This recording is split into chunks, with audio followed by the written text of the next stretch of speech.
¿Cómo les va? ¿Cómo se sienten realizados? ¿Bien? Ahí vamos, en el camino, muy bien. Ahí se los hallas y votan por Morena. Bluetooth mode. No, ya no voy a decir nada de partidos políticos. Tache. Hola, señora Azucena. Qué gusto, señora Azucena. Mira, las dos Azucenas ahí están. Aquí estamos las dos. Qué bien. Hola, buenas tardes. Hola, Susi. ¿Cómo les va, padre? Muy bien, muy bien. Qué bueno. Bien, vamos a retomar el texto de la clase pasada que dijo Olga que había sido muy veloz. El paralítico ya lo terminamos, ¿no? El paralítico. Sí, pues Vamos a ver hasta dónde llegamos. estamos con los endemoniados. La vocación de Mateo. La vocación del apóstol Mateo y la controversia que generan los fariseos porque Jesús convive con los pecadores. ¿Sí se escucha bien? Sí, padre, se escucha bien. Gracias, David. ¿Alguien de ustedes, la señora Pinales, puede leer el texto? Mateo 9, de 9 al 13. ¿Se anima? Sí. Andrés, por favor. Vocación de Mateo y controversia con los fariseos. Ay, ¿cómo Así. estaba mi cosita hermosa? Cuando, Dalia, Marta, tranquila. Vale. cuando se iba de allí, al pasar, vio Jesús a un hombre llamado Mateo, sentado en el despacho, de impuestos, y le dice: sígueme. Él se levantó y le siguió. Y sucedió que estando él a la mesa en casa de Mateo, vinieron muchos publicanos y pecadores y estaban a la mesa con Jesús y sus discípulos. Al verlo, los fariseos decían a los discípulos: ¿por qué come vuestro maestro con los publicanos y pecadores? Mas él, al oírlo, dijo: no necesitan médico los que están fuertes, sino los que están mal. Id pues a aprender qué significa aquello de misericordia quiero, que no sacrificio, porque no he venido a llamar a justos, sino a pecadores. Palabra de Dios. Gloria a ti, Señor. Muchas gracias. De nada, gracias. Este texto es muy bonito porque el Evangelio de San Mateo presenta mucho el aspecto, como Lucas, de la misericordia de Dios. Si algo está padeciendo la comunidad cristiana frente al judaísmo, que se resiste a aceptar al paganismo sin cumplir las prescripciones judaicas, porque ese era el problema, ¿no? La comunidad cristiana frente a los judeocristianos. Los judeocristianos, recordemos que ellos tienen por gran honor haber nacido y crecido en el judaísmo con sus prácticas. Y para ellos les parecía como, ¿cómo es posible que un pagano se haga seguidor de Jesús y goce de lo mismo que ofrece Jesús a nosotros que tenemos años preparándonos para este momento? Ah, no, tienen que cumplir con las prácticas judías. Por eso este evangelio está muy fuerte y es muy bueno para San Mateo. ¿Por qué? Porque enaltece sobre los sacrificios, enaltece la misericordia. Por eso cita ese texto de Oseas 6:6. Con eso termina nuestra perícopa. Esta perícopa se articula pues en dos momentos. El versículo 9, que lo están viendo, solo esto es la vocación de Mateo. Solo esto, la vocación de Mateo. Esto podemos decir que es la primera parte. Esto es la primera parte, este versículo. Ese versículo es la primera parte. Y la segunda parte es estos 4 versículos. Esa es la segunda parte. ¿Por qué lo dividimos en dos? Porque el primero encierra todo lo referente a la llamada al momento en lo que Mateo estaba, porque conserva la misma estructura de la vocación de los primeros discípulos cuando Jesús camina sobre el mar de Galilea, camina, los ve, los llama y les dice, sígueme. Son los mismos verbos. Jesús va por allí, mira, llama, dice, aquí dice, sígueme, en el de ellos dicen, ven detrás de mí, y luego la respuesta, y dejando las redes lo siguieron aquí, se levantó y lo siguió. Esa es la primera parte. Y la segunda parte es lo que sucede entre el versículo 10, 11 y 12 y 13. Es decir, la vocación de Mateo genera después una invitación a una comida.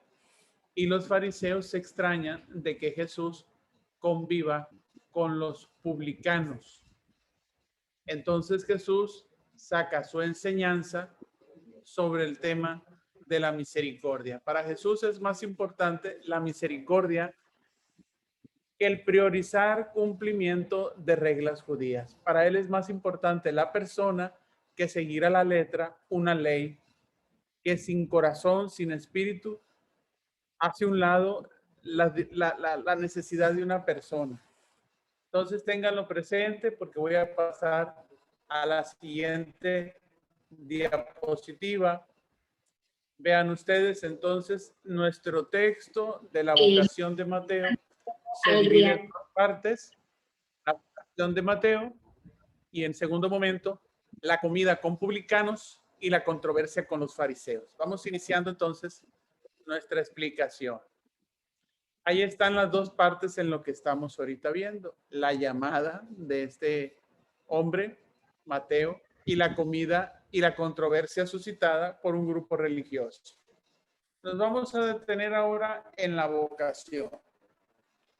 En el colorcito amarillito, puse el texto bíblico. Ustedes pónganle mucha atención a los verbos. Es el versículo 9 del capítulo 9. Vean ustedes cuáles son los verbos. No subrayé todos los verbos. Cuando se iba de allí, ¿de dónde? De Cafarnaúm, donde estaba curando aquellos. Al pasar, vio Jesús, ahí está, pasando o caminando, vio. Aquí dice al pasar, es un verbo secundario, no es un verbo principal. El primer verbo principal es ese que está subrayado en letra negrita, vio. Jesús a un hombre llamado Mateo. Ahí está el otro personaje, Jesús y Mateo. Solo ellos dos aparecen en este versículo 9. Y describe luego quién es Mateo, sentado en el despacho de impuestos. Luego otra acción de Jesús, le dice el imperativo, sígueme.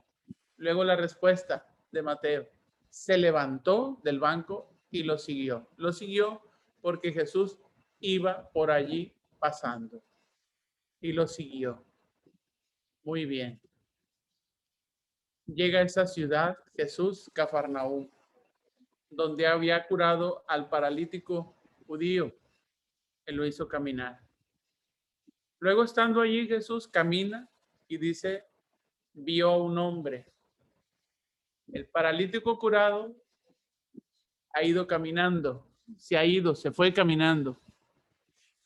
¿Recuerdan la controversia de quién puede perdonar los pecados? Y aquí también Jesús camina.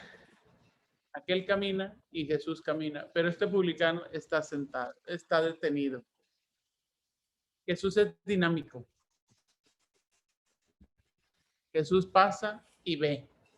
Dice, sígueme. Luego se levanta y sigue. Esa es la estructura del texto, de la escena que estamos ahorita nosotros viendo.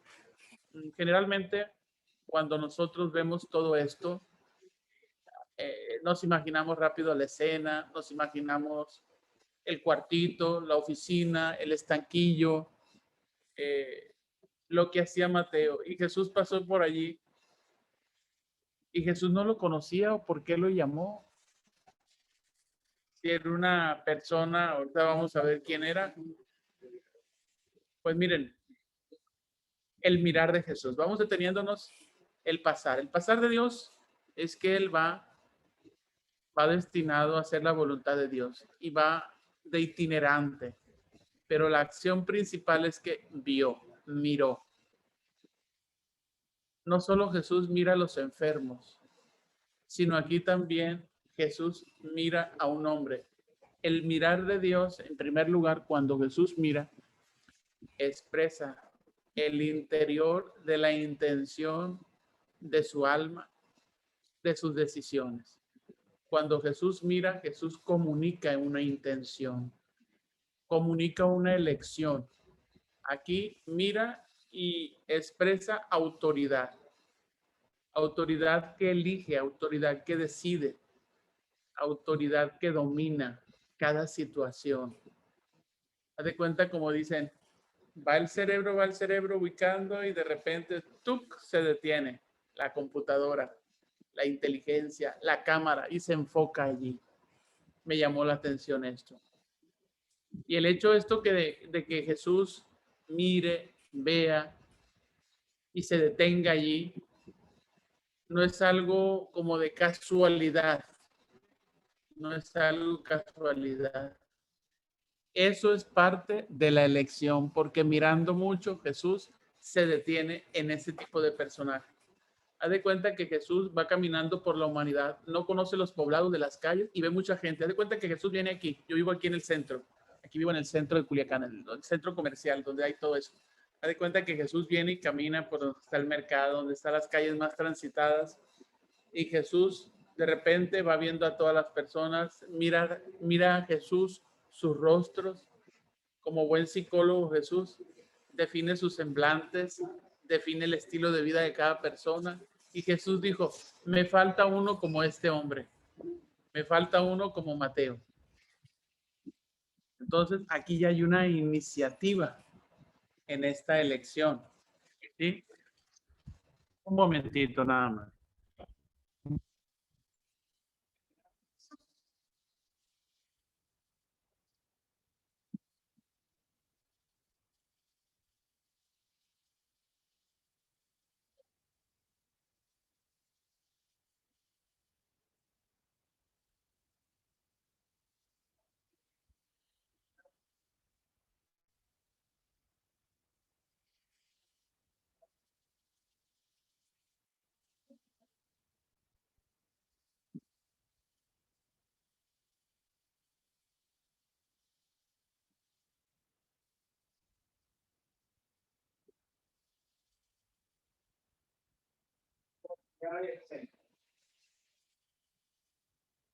Que había ahí un indigente y querían algo.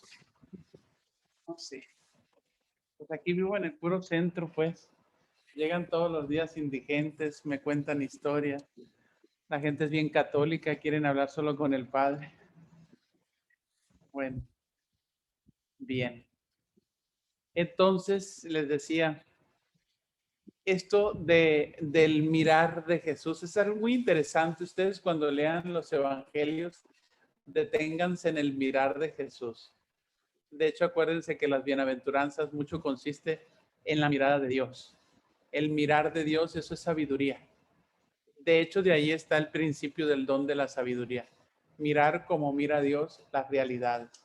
Y en eso estriba mucho el don del Espíritu Santo de la sabiduría. Bien, entonces indica la potestad y también refiere la elección de lo que Él quiere. Entonces esto es una iniciativa. Es algo muy propio de Él, de su decisión, de Jesús, que tiene la libertad de elegir a quien Él quiere. Y ahí que sí, uno se queda, pero ¿por qué Él? O sea, todo el mundo tiene una concepción de elegir el cuadro de sus amistades, el cuadro de lo que busca, de lo que quiere. Y generalmente nos dice uno, pero Jesús es bueno. Jesús quiere nuestro bien y anda reclutando un grupo para formar. Pero ¿por qué elige una persona? Ustedes pregúntense, quito la diapositiva, ustedes pregúntense, ¿por qué Jesús llama a una persona que es corrupta? Hoy la palabra es corrupta. ¿Por qué Jesús recluta dentro de su grupo a una persona que ha robado, una persona que tiene mala reputación, que es pecador, que es desobediente, que ha hecho mucho daño. A ver, piensen ustedes, ¿qué querrá Jesús en no tener todos sus discípulos catalogados en un mismo modelo o paradigma o estilo de vida? ¿Qué sabiduría hay? ¿Qué opinan? Se vale. Bueno, pues yo pienso, en primera, pues es la oportunidad que nos da a todos, ¿no? Ahí en cada discípulo nos encontramos todos, cada uno, ¿no? Él no escoge a los más sabios ni a los mejores, sino escoge a los que él quiere. Entonces, pues él elige al corrupto, pero también con una oportunidad, ¿no? De ser mejor y para ver, para que otros vean también, ¿no? Que sí se puede vivir de acuerdo, después de tener el encuentro con Cristo, sí puede haber un cambio de vida. Muy bien, gracias. ¿Quién más quiere opinar?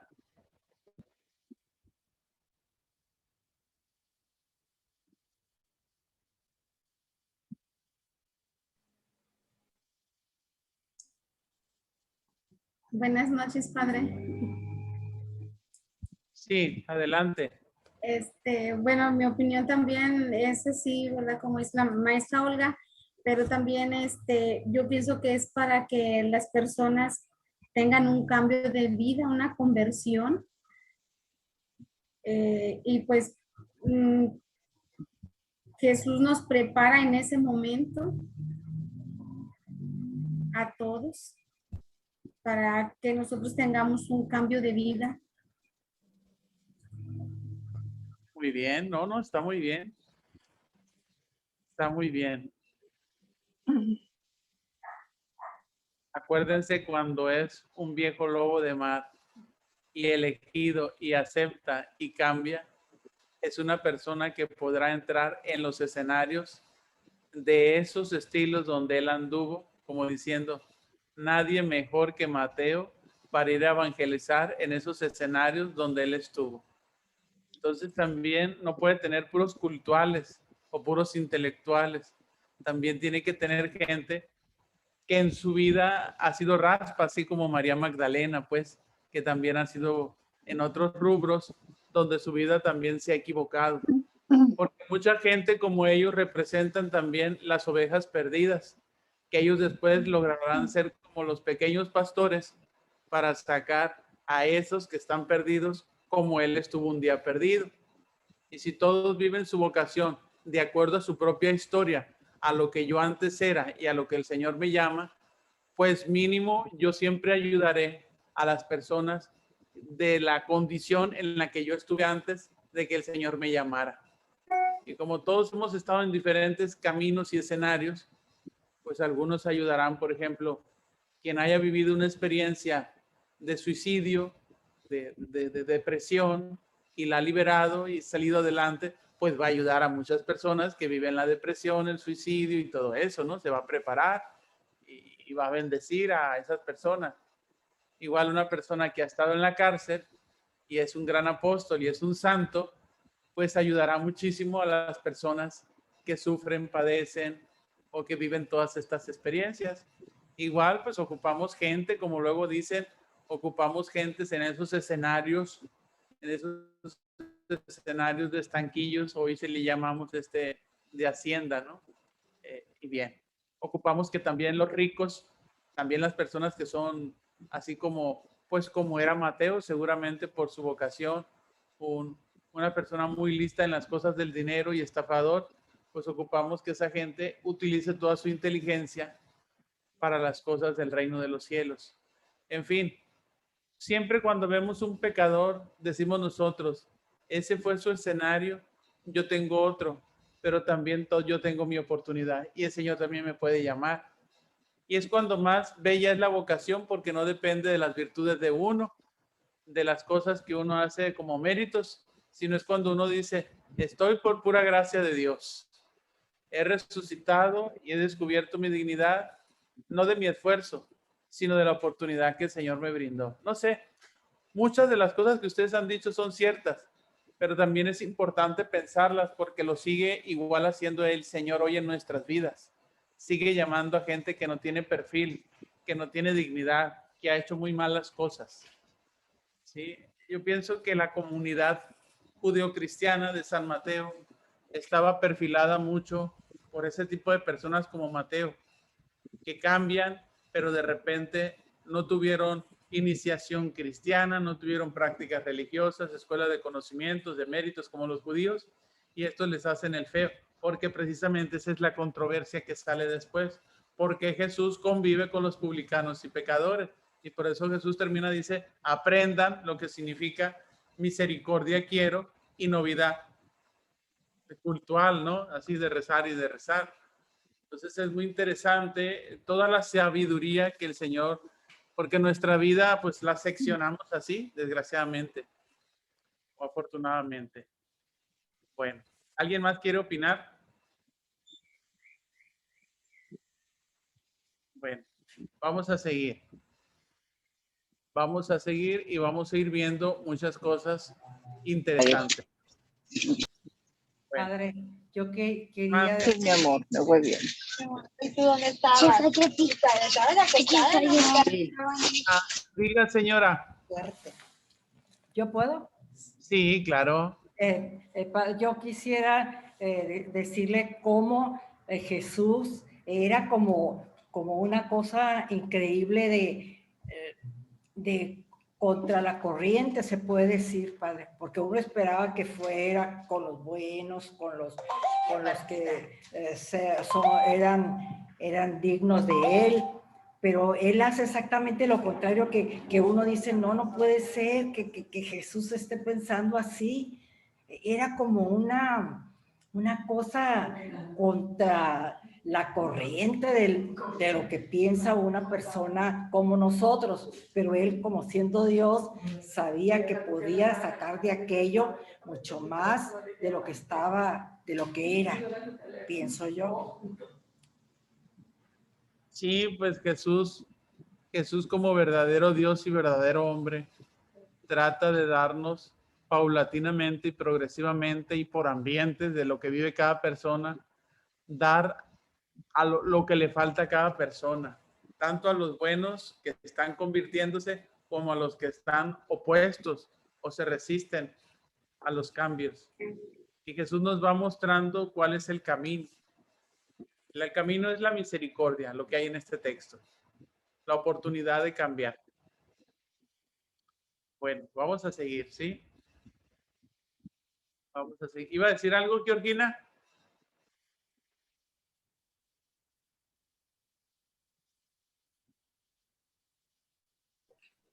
Bueno.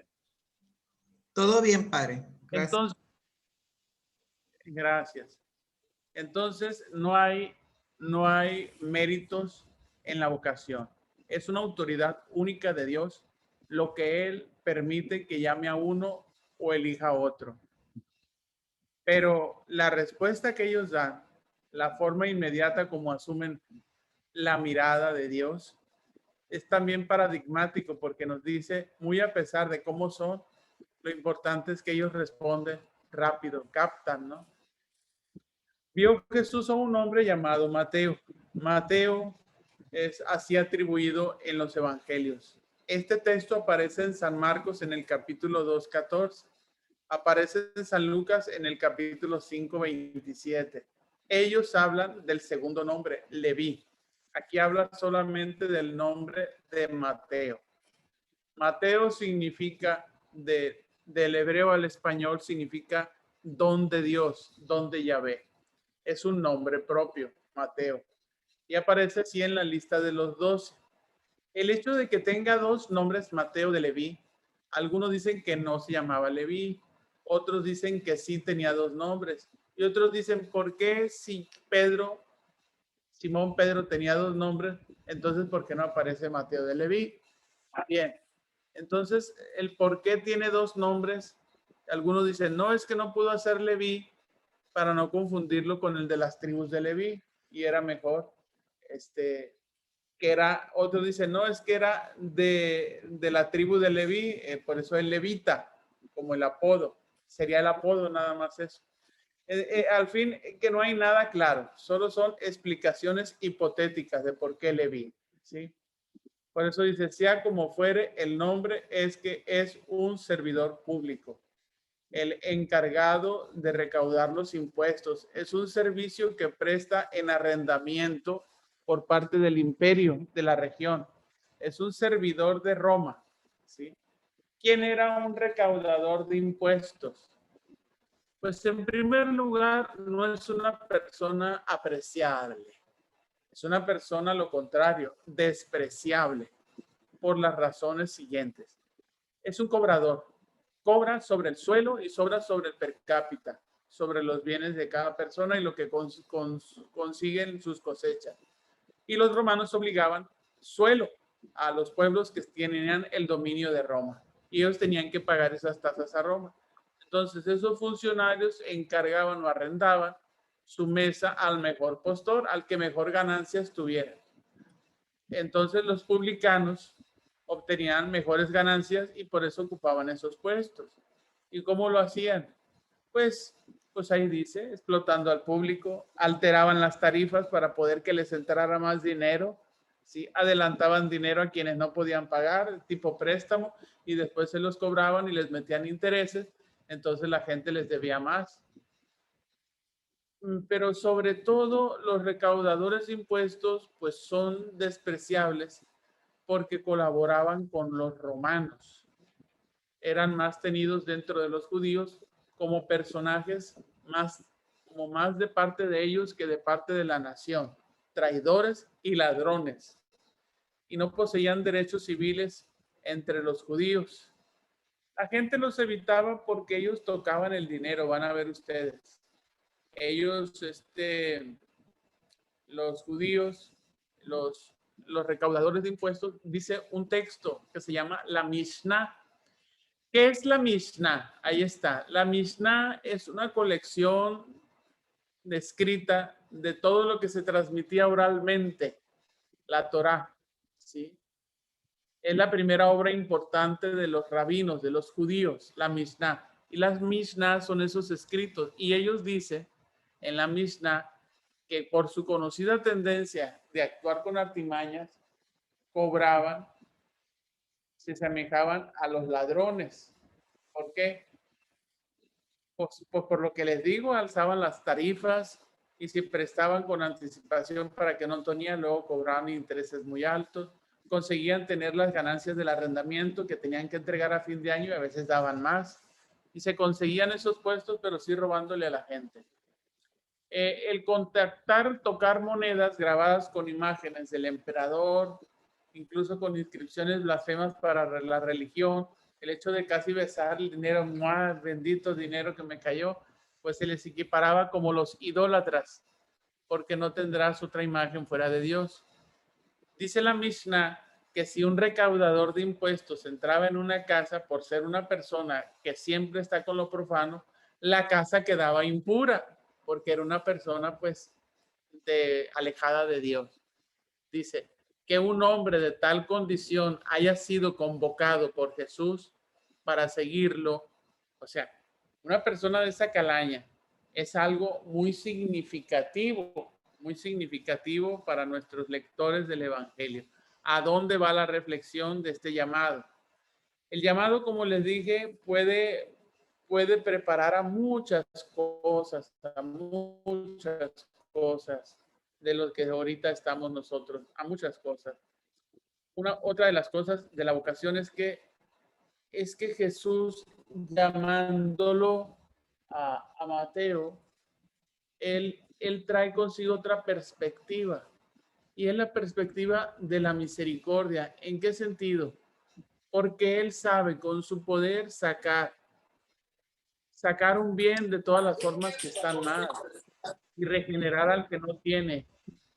Y al que no tiene también le ayuda a cambiar, Por eso Jesús va delante de donde está este hombre, casi como que lo alcanza hasta donde está, lo ve y le dice.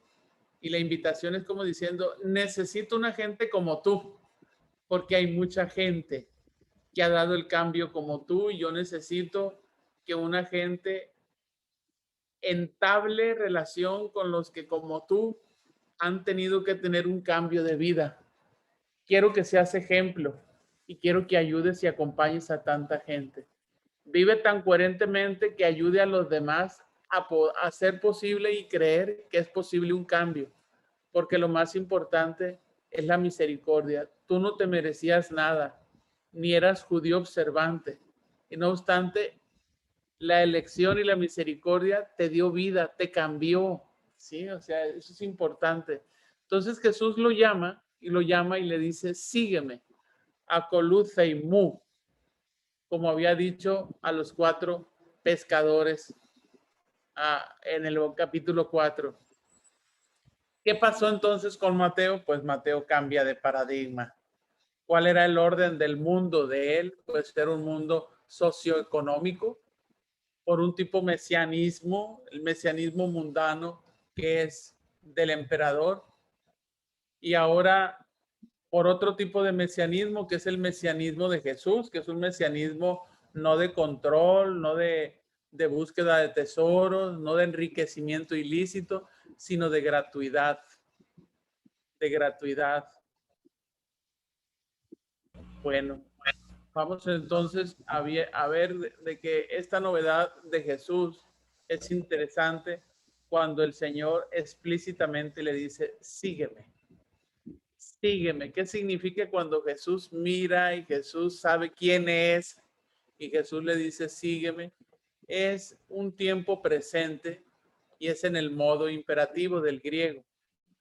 Y el modo imperativo, el matiz del verbo, es una acción continua en el presente y que nunca acaba su efecto. Es una invitación que siempre va a decir lo mismo.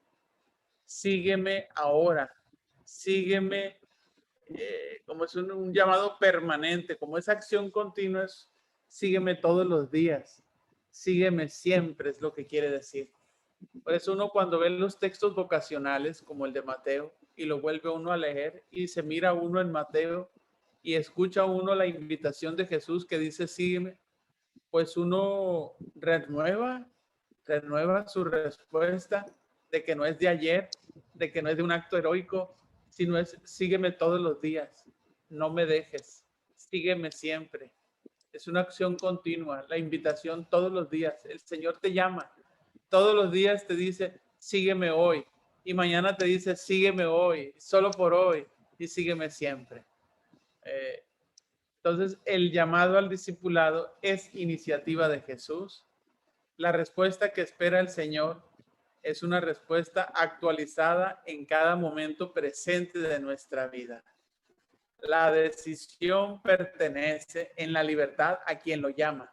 Nosotros no podemos dar la respuesta por quien Jesús llama, porque cuando el Señor llama es irrevocable, pues.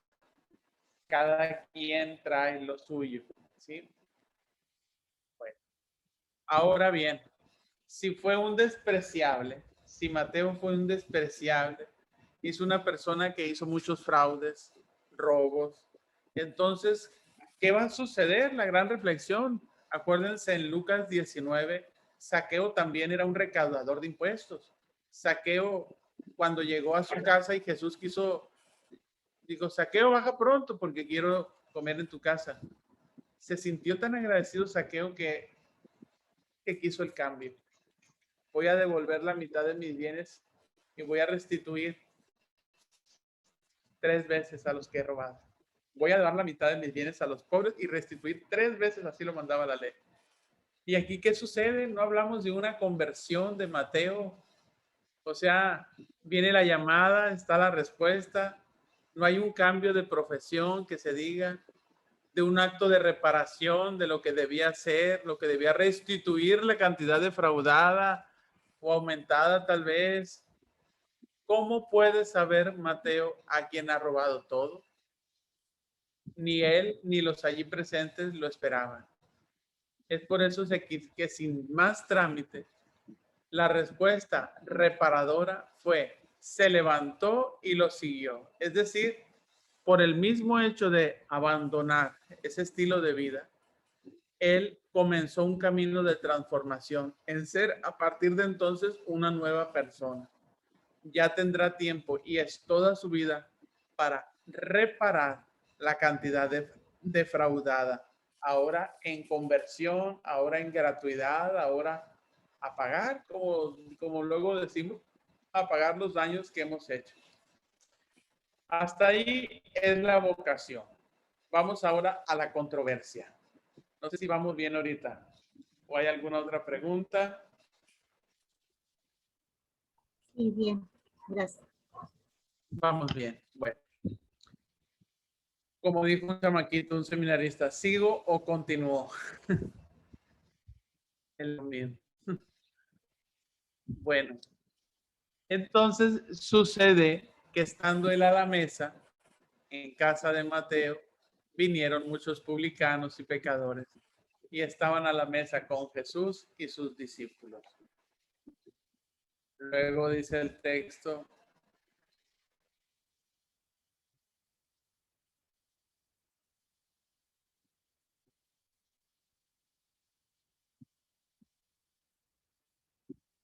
y luego dice el texto que dice, al verlo los fariseos decían a los discípulos, ¿por qué come vuestro maestro con los publicanos y pecadores?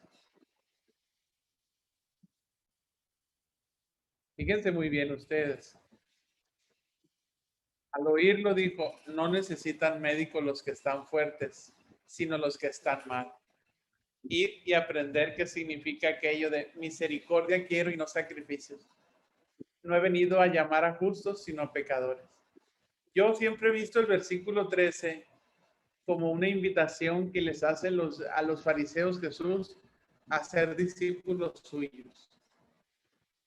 Es una forma más explícita. Ya no dice, ven y sígueme, sino dice, vayan y aprendan qué significa aquello. ¿Qué es ser discípulo?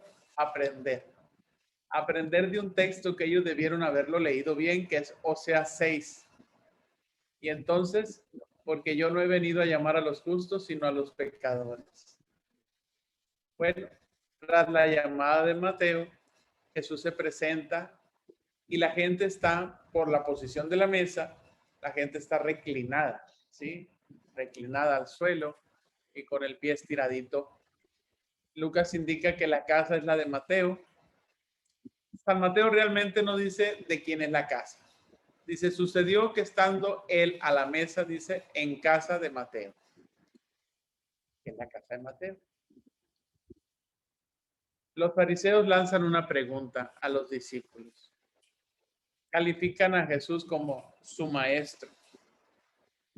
Como diciendo, cuando dijo el hijo pródigo, el hijo mayor, sí, ahí viene tu hijo, que despilfarró todos sus bienes con mujeres, como diciendo, no se siente hijo. Y ese era el gran problema del hermano mayor.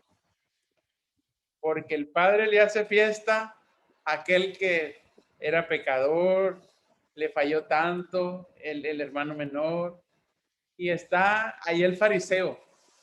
Ahí está el fariseo que se siente que se merece una fiesta con sus amigos y que el padre le prepare un cabrito. Cuando dice, ahí viene ese hijo tuyo que despilfarró sus bienes con mujeres. Esa actitud del hermano mayor en la parábola de Lucas 15 es la misma de los fariseos en todos los pasajes. Los fariseos así son. Por ser cumplidores de la ley, por ser observantes y por el saber que ellos lo iban a hacer y les iba a tocar la salvación. Y de repente llega la salvación a otros. Permíteme un momento.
Ya llegué.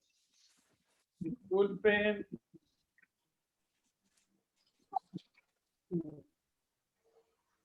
Disculpen. Ahí no.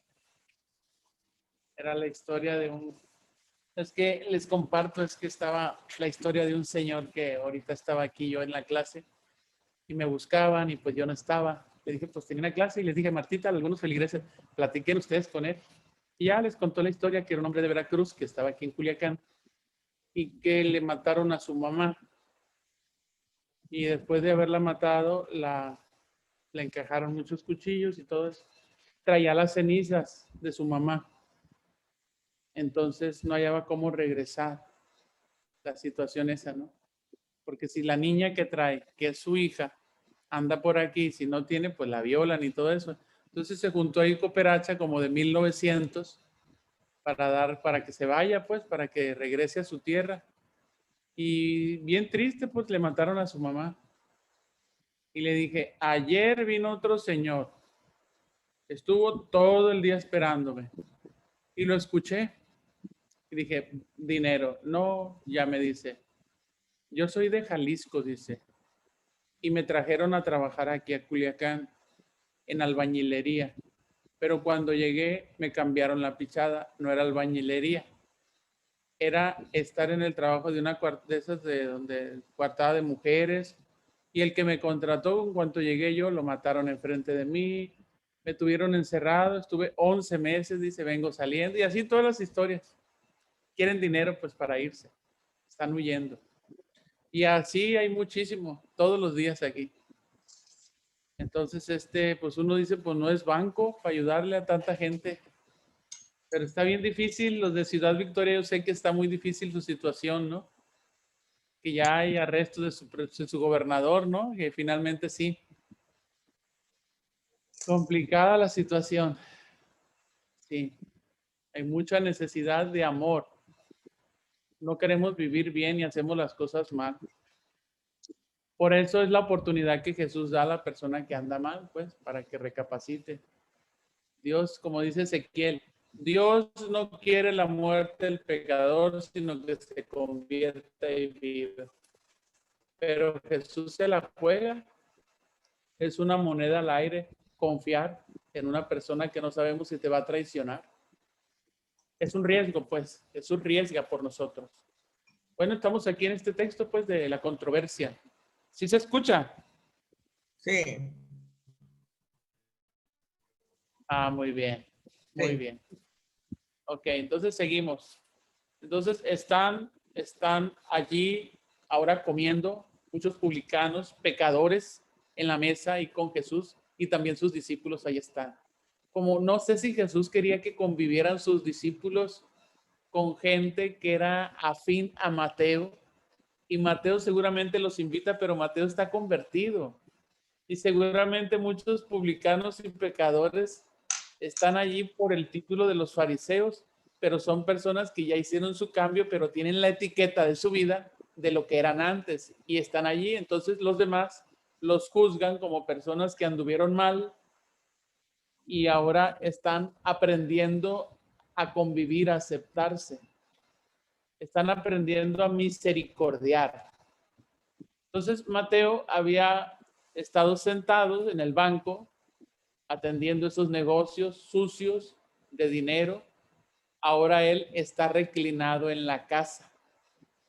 En la casa está reclinado, descansando. Es una comida de publicanos. De esta forma, pues se le acusa a Jesús de ser amigo de publicanos y pecadores. ¿Por qué amigo?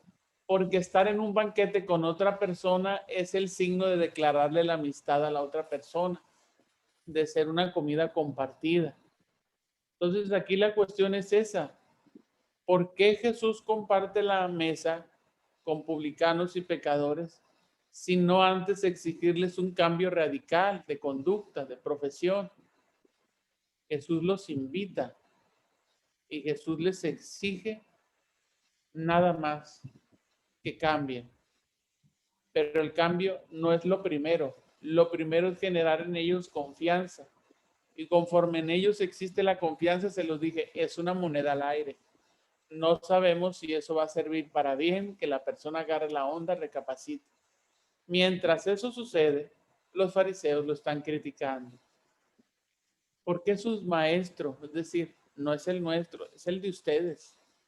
No se sienten pertenecientes, como les decía el hermano mayor de la parábola del hijo pródigo. Viene ese hijo tuyo. Les decía que en esa parábola del hijo pródigo, esa es la pobreza, no del hermano menor pecador, sino del hermano mayor, que no se siente hijo de Dios, no siente a Dios papá, no siente tener la riqueza de Dios papá, porque no tiene siquiera la confianza de decir que mi papá me haga una fiesta con mis amigos. Ni siquiera él tenía la habilidad y la confianza de elegir un animalito y hacerse la fiesta. Esperaba temerosamente. Entonces, ese es el gran problema de los fariseos, que no sienten la cercanía de Dios. Están con Dios y se sienten juzgados, se sienten menospreciados. Ahí se están fijando con ese rigorismo, normas de pureza del judaísmo, ¿sí? Los fariseos, ¿quiénes son? Pues la palabra fariseo viene del verbo farash, significa separado. Ellos se separaron de las revueltas monea del tiempo de Antíoco Epifanes y todo eso. Y duraron ellos hasta el año 70 después de Cristo. Ellos fueron muy influyentes en el pueblo de la gente, porque ellos no eran los estudiosos de la ley, esos eran los escribas. Pero los fariseos la interpretaban la ley y realizaban prácticas religiosas. ¿Cuáles eran las prácticas que realizaban? Oración, culto, sacrificios, ayunos. Y para ellos lo fundamental era escuchar el Pentateuco, la Torá, y todo lo que dijera allí. Y el hombre sí es libre para hacer o no, pero tiene su premio para conseguir el paraíso. Y el que no cumpla la Torá, el Pentateuco, pues tiene su castigo. Por eso ellos eran muy cumplidores de reglas de pureza. Dios está presente, pero hay que cumplir las prácticas para merecer. Por eso ellos mejores se separaron. Los fariseos son separados. Ahí vienen las respuestas de Jesús. La primera parte. Después de la crítica que hacen los fariseos a sus discípulos, ¿por qué tu maestro come con publicanos y pecadores? Les responde Jesús, es que no necesitan médicos los sanos, sino los enfermos. Y yo no he venido a llamar a los justos, sino a los pecadores. Aquí Jesús es el médico de los pecadores. Es el que cura al que está mal. Por eso la actitud de Jesús como médico no es atacar, no es culpar, no es reprochar, no es hacer sentir a quien hizo las cosas ya mal. Eso es condenar, pues. Sino Jesús ha venido para que aquel que está mal, llamado y curado. Y lo más interesante es que tú y yo somos los llamados y curados porque hemos sido pecadores. El hecho de que Jesús coma con ellos, ¿a quién no le da gusto que te invite a comer, te pregunte por tu nombre y seas el único de la mesa a quien él refiera todo su amor y cariño? Imagínate el Papa Francisco que te invite a comer y platique y se interese por tu vida y te diga sentir, eres importante para mí. O que sea Jesús directamente. Pues es un espacio de curación y de transformación el hecho de la acogida. Y eso es misericordial. Considerar a la otra persona sin las etiquetas de lo que fue, de lo que hizo, de lo que no hizo. Entonces el texto no niega que Jesús no les exija la conversión, sino esta misma se está dando por la misma convivencia que Jesús está generando en ellos. Les decía que es una moneda al aire, el hecho de declarar oficialmente la amistad. Eso significa un banquete. Eres mi amigo, yo te ofrezco la intimidad de mi corazón y esa es la expresión de un banquete. Entonces, en la medida que Jesús está curando, pues una persona si está enferma no puede dar respuestas porque está enferma. pero por eso Jesús está curando, y en el momento que está curando, consecuente, esa medicina va a traer a la persona una respuesta idónea, ¿sí? Que le va a ayudar a concretar una respuesta correcta. La segunda respuesta que da Jesús: lo que deben de hacer ustedes, fariseos, después que le da una respuesta para que entiendan para qué vino. Es como les decía yo, el llamado a ser discípulos a los fariseos. Los fariseos son llamados a ser discípulos de Jesús. Cuando dice, quiero que sean discípulos míos desde su Antiguo Testamento, nada más que léanlo bien. No se queden en la parte cultural de los sacrificios. Oseas tiraba duro al pueblo que se engolosinaba con sacrificios, y era como una forma de sobornar a Dios, muchos sacrificios. Y él les dice, no, yo quiero misericordia y no sacrificio. Aprendan eso. Yo no he venido a llamar a los justos, sino a los pecadores. Y solo tú te puedes acercar con un pecador si hay misericordia. Y yo lo que más quiero, más que sacrificios, es que trates bien al prójimo, a cualquier ser humano. Para mí, ese es mi acto de ofrenda, el mejor que me gusta. Tu misericordia con tu hermano. La lista de sacrificios y flores y bandas y mariachis, eso a mí no me interesa. A mí me interesa tu compromiso solidario con los que no pueden hacer nada para pagártelo. Entonces aquí, Oseas 6:6, esa es la situación. Mateo le está diciendo, antes de la ley está la misericordia. Antes de la pureza nacional está la comunión. Este Mesías no ha venido a imponer una autoridad de ley que condena, que mata, que juzga, sino esta ley es para extender misericordia, darle toda la primacía a la persona. Y creo que para nosotros, cuando Papa Francisco nos viene a recordar eso y da la torre contra mucha gente, incluso hasta cardenales, que sentían el rango de un privilegio y les quita muchos privilegios y buscar que no ambicionen eso en el servicio eclesiástico, sino que busquen más interesarse por la oveja con imagen de Cristo buen pastor, que no se queden solo en esos privilegios que da el rango de ser eclesiástico, de ser clero. Y dice, mejor extiende tu mano en la misericordia. Entonces los fariseos, que aquí se oponen a la iglesia, querían el bien de los publicanos, de los gentiles, pero exigiéndoles primero conversión y según la ley. Esa es la forma de ellos.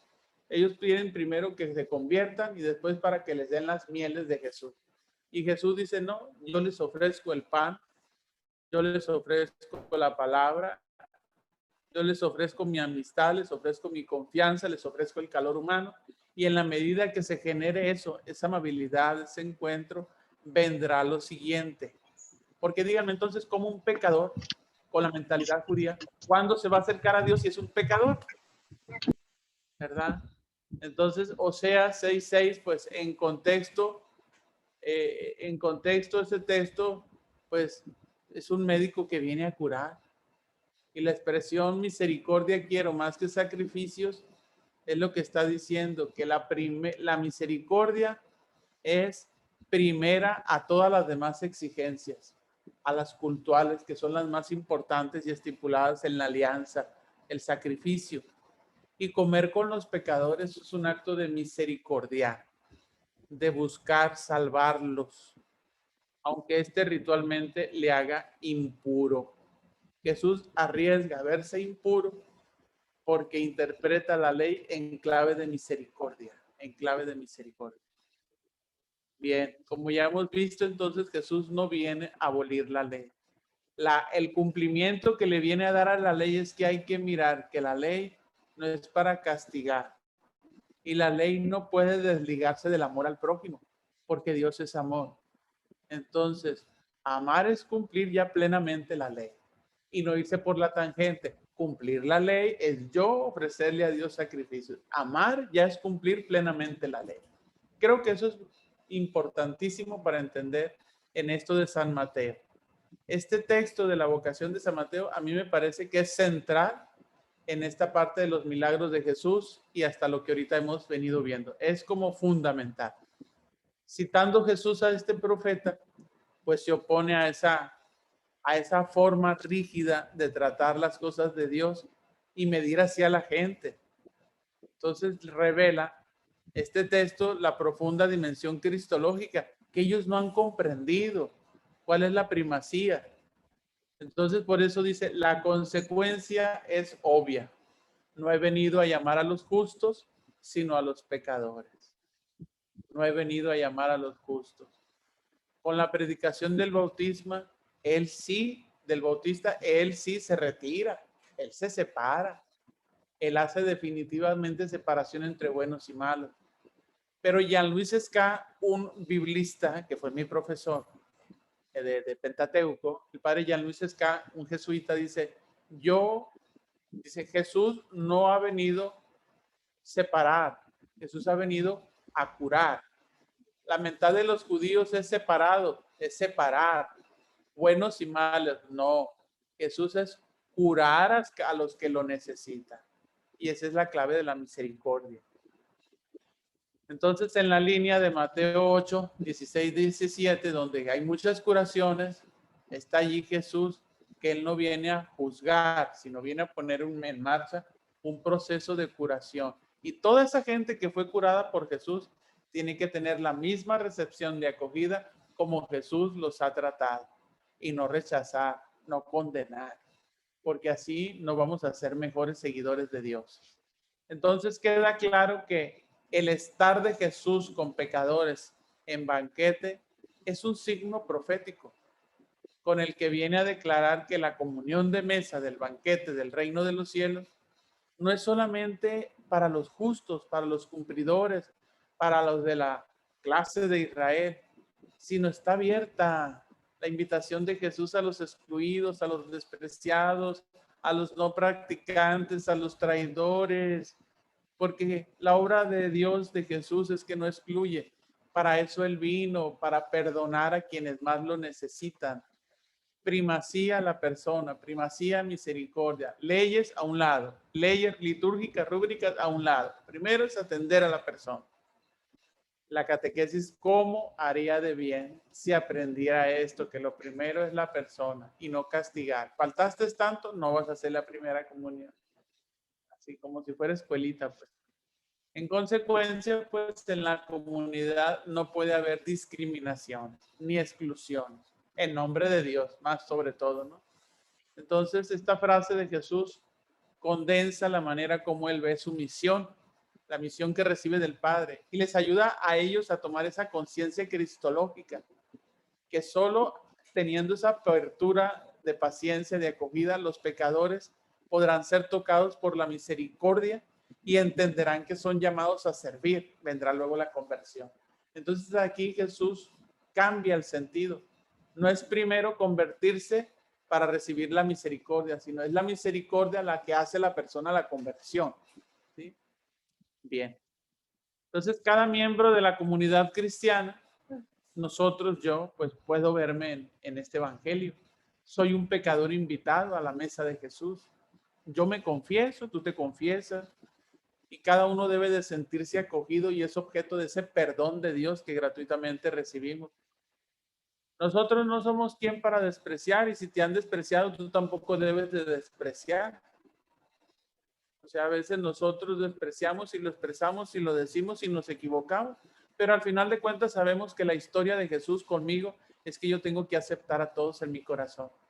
Entonces, el llamado es a ser discípulos misericordiando.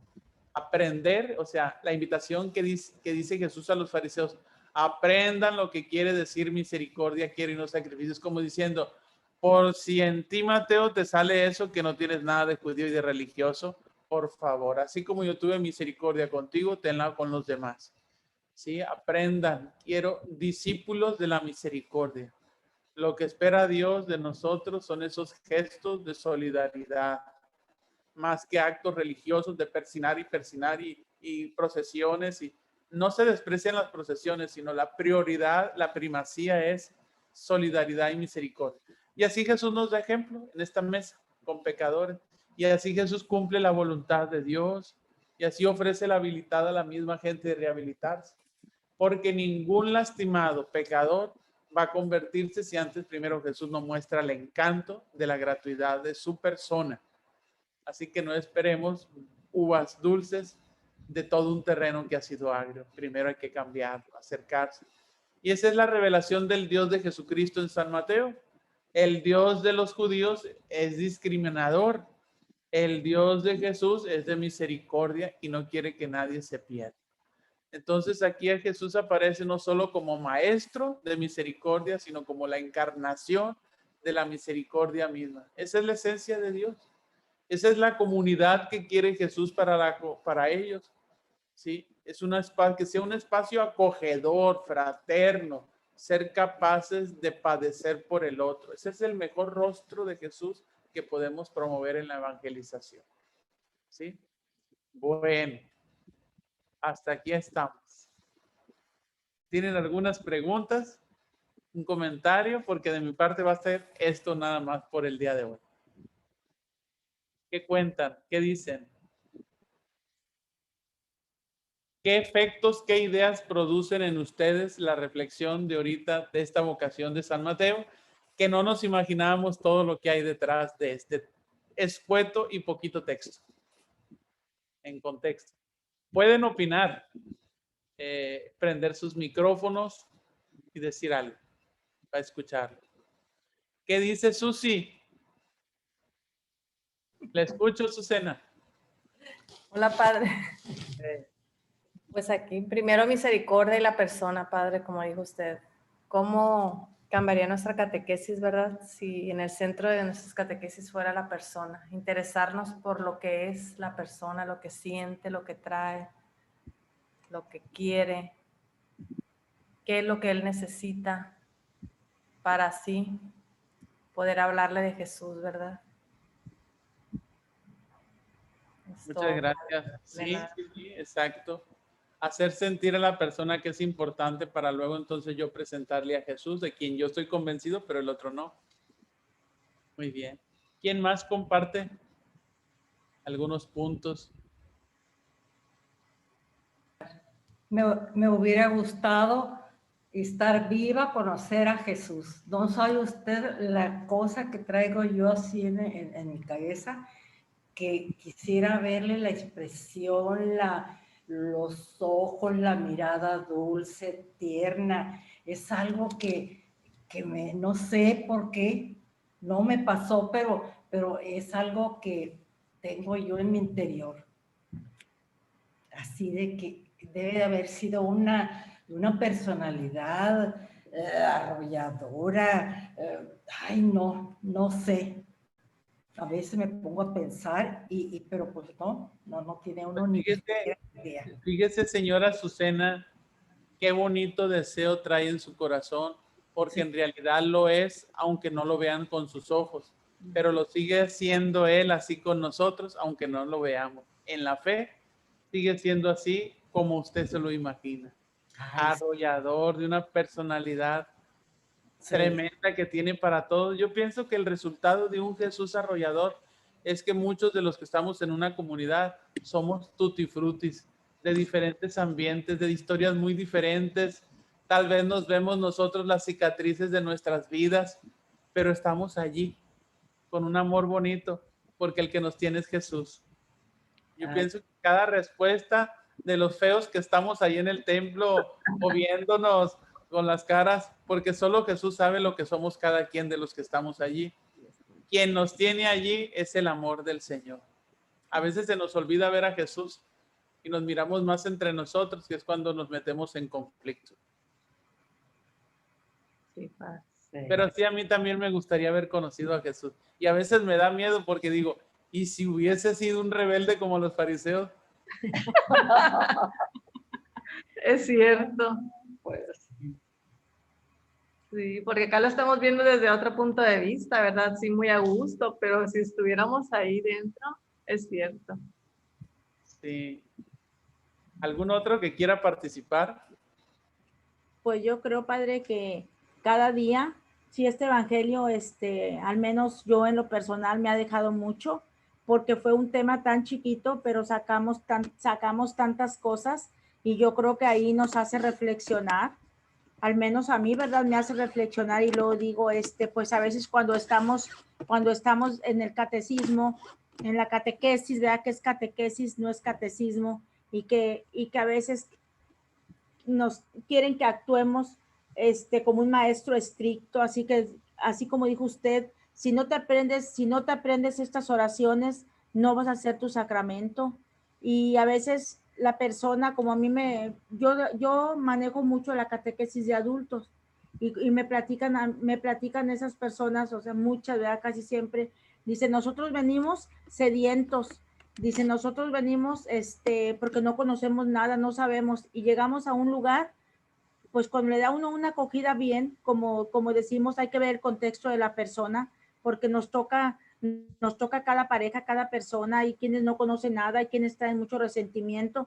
Entonces, nosotros tenemos que aprender a ver desde el contexto de la persona, a ver qué problemas trae, como dice la primera clase, abrirnos y un querigma, porque tenemos que darle esa oportunidad y luego nos encontramos con que tu alumno no va a hacer los sacramentos. A mí me pasó que preparé a unas personas y entonces pues no hicieron el sacramento porque ellas le preguntaron al catequizando, ¿qué sacramento vas a hacer?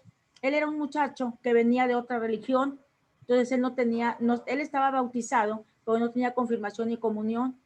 Entonces lo citan a la oficina y le preguntan, ¿qué es lo que vas a hacer? Dice, pues me voy a casar y voy a hacer me voy a confirmar.